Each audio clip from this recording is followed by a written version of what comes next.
Dagat o gubat? Dagat. Acting o singing? Acting mo na pipiliin ko. Kape o beer? Kape. Kape. Hindi ako fan ng beer masyado eh. Talaga? Jeep o kotse? I love me some jeeps, but kotse tayo ngayon. Kotse. Oo. Music, pasok! Wow, intense to beat ah. Eh.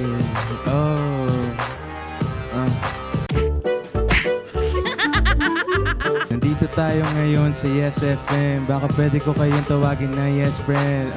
Nandito tayo ngayon sa syudad. Medyo miss ko nang pumunta sa dagat. Ano ba ang gagawin? Nakamaskara tuwing aarte. Lahat na lang ay ginawa.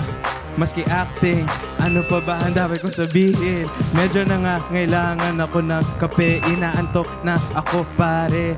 Baka pwede na nang kunin ang kotse at tayo uuwi. Hoy!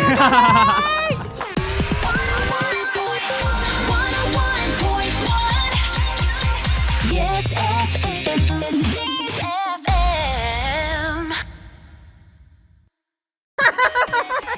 Napayes ka ba sa napanood mo, Yes Friend? Alam mo na ang gagawin mo, ha? Hit like and subscribe. And click the notification bell para ma-update ka namin. Kung gusto mo, mag-comment ka pa. Hindi ka namin iisnabin. Go, yes, friend!